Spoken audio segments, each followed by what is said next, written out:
नमस्कार दोस्तों। आवाज़ समझ में नहीं आएगी इसलिए मैं मास्क थोड़ा सा नीचे कर लेता हूँ।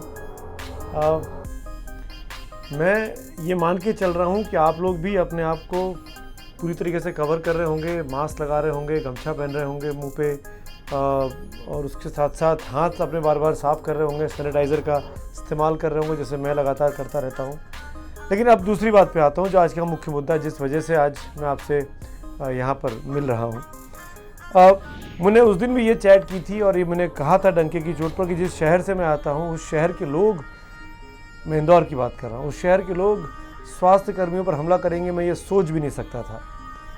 अभी इंदौर का मामला शांत भी नहीं हुआ है, इंदौर पटरी पर लौटा भी नहीं है, खासकर उस टाटपट्टी बाखल के इलाके का। अब ये तस्वीर मुरादाबाद से आई।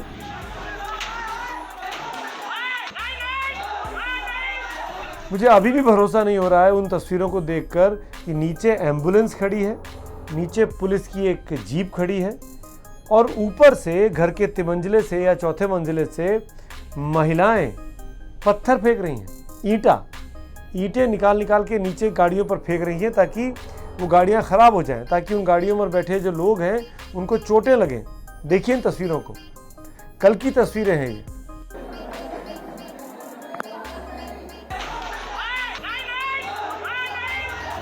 पंद्रह अप्रैल की ये तस्वीरें ये साफ दिखा रही हैं कि किस तरीके से मुरादाबाद के कुछ खास जगह के लोग विरोध कर रहे थे डॉक्टरों का और पुलिस का। अब क्यों विरोध कर रहे थे? क्या इन डॉक्टरों ने उनकी कोई भैंस चुरा ली थी या पुलिस उनके घर में जबरन घुस गई थी? वो मामला भी आपको पता होना चाहिए। डॉक्टरों की टीम पुलिस के साथ उस घर में इसलिए गई थी कि उस घर के रहने वाले एक शख्स की कोरोना की वजह से मौत हो गई थी।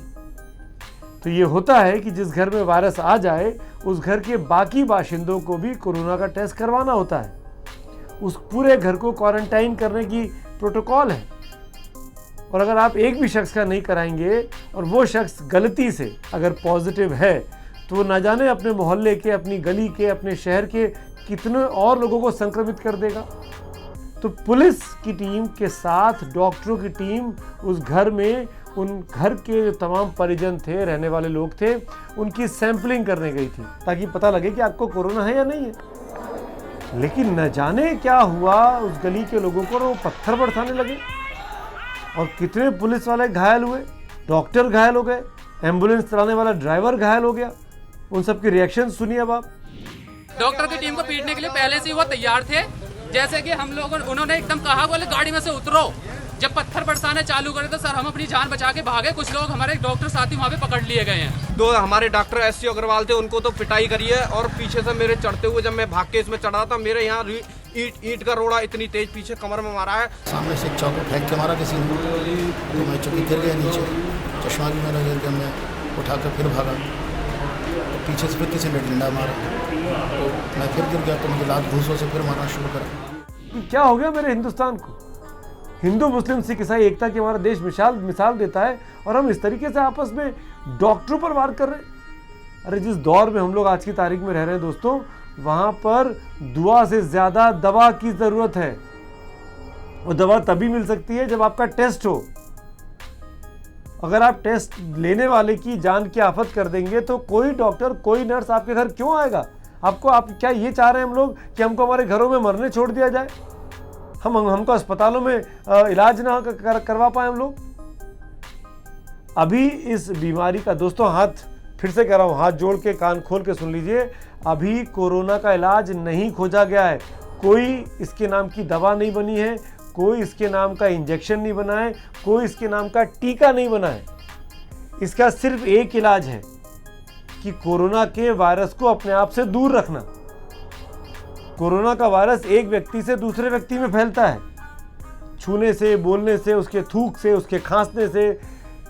इस वक्त में इसीलिए सोशल डिस्टेंसिंग, आपस में दूरी रखने की बात की जा रही है। और अगर कोई डॉक्टर की टीम आपका स्वैब लेने आई है तो कोई आपका खून भी नहीं निकालेगी, वो कहीं इंजेक्शन भी नहीं लगेगा, केवल नाक में एक प्लास्टिक का पाइप डाला जाएगा और नाक से जो स्वैब होता है उसको निकाला जाएगा। मुश्किल से 20 से 30 सेकंड का टाइम लगता है और उस सैंपल को टेस्ट करके बता दिया जाएगा कि आपको कोरोना है या नहीं है। नहीं है तो खुशियां मनाइए और अगर है तो अपने आप को क्वारंटाइन करिए। अलग कमरे में रहिए, अलग थलग रहिए, नॉर्मल जीवन जिए, टीवी देखिए, खाना खाइए, बस मिक्सअप नहीं होना है, ताकि आपसे वो वायरस आपके ही अपने परिवार को, आपके अपने डॉक्टर को, आपके अपने मोहल्ले के दोस्तों को ना हो जाए। और 14 दिन के अंदर ये वायरस खुद ब खुद मर जाता है। और 14 दिन का पहले क्वारंटाइन सरकारी तौर पे होता है, फिर 14 दिन का क्वारंटाइन आपके अपने घर में होता है। तो 28 से 30 दिन में मान लीजिए कि सिर्फ अपने को आप घर में बंद कर लेना है, अकेला बंद करना है। टीवी देखिए, फिल्में देखिए, दोस्तों को फ़ोन करिए। आप मेरी बात मत सुनिए, मैं तो आपका कुछ हूँ नहीं, आप किसी का कुछ लगता नहीं हूँ। हम तो पत्रकार आदमी, हम तो केवल गलतियाँ निकालते हैं लोगों की, खामियों के आगे करते रहते हैं। लेकिन जिसको आप मानते हैं, सुनते हैं, उसकी बात तो सुनिए। हिंदी फिल्मों के सबसे बड़े स्टार सलमान खान क्या बोल रहे हैं उन लोगों के बारे में जो इन देवदूतों पर पत्थर बरसा रहे हैं। सलमान खान की बात सुन लेते हैं। डॉक्टर आपकी जान बचाने के लिए आए, नर्सेज आपकी जान बचाने के लिए आए, और आपने उन पर पत्थर बरसा दिया। जो कोरोना से डिटेक्ट हो रहा है, वाह, वो हॉस्पिटल से भाग रहा है। भाग के जाओगे कहाँ? किस ओर भाग रहे हो?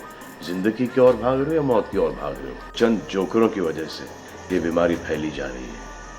अगर आपके एक्शन ऐसे नहीं होते तो पुलिस के रिएक्शन वैसे नहीं होते। अगर आपके एक्शन ऐसे नहीं होते तो हज़ारों पुलिस वालों को, हज़ारों डॉक्टर्स को, नर्सेस को और आवाम को कोरोना वायरस नहीं होता।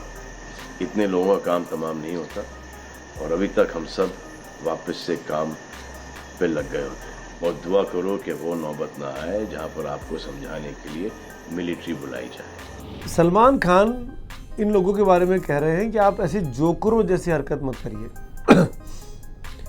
वो आर्मी बुलाने की बात कर रहे हैं। आप समझ सकते हैं इन दोनों बातों में बहुत बहुत गहरा मतलब है। भले सलमान खान के पास कोई सरकारी जानकारी नहीं होगी, पर वो जिस तरफ आगाह कर रहे हैं वो ख़तरा बहुत जायज़ है कि अगर आप डॉक्टरों के साथ, उनकी जान के साथ खिलवाड़ करेंगे, आप या मैं या कोई भी व्यक्ति, तो आप पर तो मुकदमा, और जो व्यक्ति खिलवाड़ कर रहा है उस पर तो मुकदमा चलेगा ही चलेगा। वहाँ पर पुलिस, आर्मी तक का इस्तेमाल करना पड़ेगा। डिज़ास्टर एक्ट में इस तरह के प्रावधान हैं कि सरकार चाहे, जब लगे कि पुलिस से नहीं संभल रहा है, तो आर्मी के लोग आपकी गली के बाहर खड़े हो जाएंगे आके। आपको अच्छा लगेगा? हिंदुस्तान का फौजी जिसको सीमा पर रहना चाहिए, हमारे सीमा की रक्षा करनी चाहिए, वो गलियों में घूमेगा और वो डॉक्टरों के साथ सैंपल इकट्ठे करवाएगा? मत आने दीजिए ऐसी चीन जैसी स्थिति जैसे वुहान में किया था। जबरन पकड़ के टेस्टिंग की जा रही थी, उठा के ले जा रहे थे। तस्वीरें आपने देखी होंगी अपने सोशल मीडिया प्लेटफॉर्म्स पर। अरे पढ़ी लिखी सोसाइटी है, भारत के लोग हैं, हम समझते हैं, हम कौमी एकता की बातें करते हैं। कोई आपका स्वैब लेने से आपकी चरित्र को ख़राब नहीं कर रहा है। बीमारी है, बीमारी का इलाज हो रहा है। जैसे आप कोई भी टेस्ट कराते हैं, कभी आप पेशाब का नमूना देते हैं, कभी खून का नमूना देते हैं, कभी स्टूल का नमूना देते हैं, तो दैट्स ऑल। स्वैब लेना है, नाक से लेना है। तो दोस्तों, ये मैं एक पुरजोर तरीके से इस बात को अंडरलाइन करना चाहूँगा कि इस वक्त जो डॉक्टर्स हैं वो देवदूत हैं, वो भगवान के दूत हैं, अल्लाह के दूत हैं, यीशु के दूत हैं। उनको परेशान नहीं करना है, उनके साथ कोऑपरेट करना है, ताकि किसी भी कीमत पर हिंदुस्तान के एक एक बच्चे की जान को बचाया जा सके। और जो ऐसा कर रहे हैं, ये मैं अथॉरिटीज़ से बात करना चाह रहा हूँ कि जो व्यक्ति पुलिस वालों पर, डॉक्टरों पर, हेल्थ वर्कर पर हमला करे, उनको पकड़िए, और जो सबसे कड़ी सज़ा होती है वो उनको तुरंत दिलाइए। तुरंत कोर्ट कचहरी का लंबा चक्कर ख़त्म होने की बजाय तुरंत अदालतें लगे और एक बार में फैसला हो जाए, क्योंकि सब चीज़ें कैमरे पर कैद होती है। कौन पत्थर चला रहा है, कौन ईंटा चला रहा है, कौन गाली बक रहा था, किसके पत्थर से एम्बुलेंस टूटा। आजकल सबके पास मोबाइल है, सबके क्लिप्स आ जाते हैं। ऐसे लोगों को पकड़ा जाए और उनको सरेआम सबके सामने सज़ा दी जाए, ताकि ये बाकी लोगों में संदेश जाए कि हमको डॉक्टर्स के साथ, पुलिस वालों के साथ गलत काम इस वक्त में नहीं करना है। अरे भाई, ये पुलिस वाले, ये डॉक्टर्स बगैर किसी पीपीई को पहने, पर्सनल प्रोटेक्शन इक्विपमेंट को पहने आपका सैंपल लेने आ रहे हैं। अगर आप कोरोना पॉजिटिव हैं तो ये आप अपने आप को कोरोना पॉजिटिव बना लेंगे। समझ रहे हैं ना आप? इतना बड़ा रिस्क ये लोग ले रहे हैं, अपनी जान पर खेल कर आपकी जान बचा रहे हैं। तो हमको ये कोई काम नहीं करना है। इसीलिए मैं कह रहा हूँ कि जो आदमी इस तरह का कानून तोड़े, जो कुछ मुरादाबाद में हुआ, वो शर्मनाक है, लज्जा आती है। और ये बात सलमान खान की बात से समझ में आ रही है, पर क्योंकि शिकायतें एक खास कम्युनिटी के तबके से आ रही हैं, मुसलमानों के मोहल्ले से आ रही हैं, तो मैं हाथ जोड़ के आप सबसे दरख्वास्त कर रहा हूँ कि जनाब, आपके घर में जो दवा का सैंपल लेने आ जो आपका सैंपल लेने आ रहा है, हो सकता है कि वो शख्स भी कोई मुसलमान ही हो। तो क्या आप इस्लाम के नाम पर, मुसलमान होने के नाम पर, अपने खौफ में किसी मुसलमान के ऊपर जानलेवा हमला कर देंगे? मत करिए, मत करिए। भरोसा करिए सिस्टम का। राजनीतिक पचड़ों में मत पड़िए, राजनीतिक बयानबाजी में मत पड़िए। राजनीतिक पार्टियां अपने फ़ायदे के लिए हिंदू मुसलमान करेंगी, हमको आपको उसके ट्रैप में नहीं आना है। हमको आपको मिलकर एक साथ आकर कोरोना को ख़त्म करना है। वो तभी होगा जब हम सरकार की दी हुई गाइडलाइंस को माने, क्योंकि ये सिर्फ नरेंद्र मोदी की गाइडलाइंस नहीं है, ये दुनिया भर के मुल्कों की गाइडलाइंस है। चीन की भी यही गाइडलाइंस थी। जर्मनी, जहाँ पे अब धीरे धीरे करके कोरोना के केस कम हो रहे हैं, मृत्यु कम हो रही है, उनकी भी यही गाइडलाइंस है। पाकिस्तान में यही गाइडलाइंस है, ईरान में यही गाइडलाइंस है। तो उनको मानना हम सबका धर्म है। हमारी अपील यही है कि मेडिकल टीम, पुलिस टीम, आप देखिए कितना फ्रंट पे आकर के काम कर रहे हैं। कल भी पुलिस टीम ने कितना गलियों गलियों में जा कर के अपने आप को एक्सपोज करते हुए और काम किया।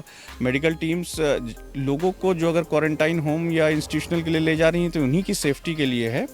मैं ये बताना चाहूँगा कि हमारे हौसले बिल्कुल कमज़ोर नहीं होंगे, बल्कि और मजबूत होंगे। हमको जो कार्य समाज के हित में करना है वो हम करेंगे। तो दोस्तों, आखिर में एक चीज़ कहूँगा जाते जाते, आपको अपनी जान की परवाह नहीं है तो ना सही, पर आपको अपनी ज़िद की वजह से किसी और की जान के साथ खिलवाड़ करने का कोई अधिकार, कोई कानून किसी संविधान में नहीं है। अगर आप दूसरों की जान के साथ खिलवाड़ करेंगे तो आप पर दूसरों की जान लेने के लिए जो धाराएं होती हैं, उस तरह की धाराएं लग सकती हैं। तो प्लीज़ प्लीज़ प्लीज़ डॉक्टर्स को बचाइए। इस देश को डॉक्टर्स की आज की तारीख में सबसे ज़्यादा ज़रूरत है। धन्यवाद। एबीपी न्यूज़ आपको रखे आगे।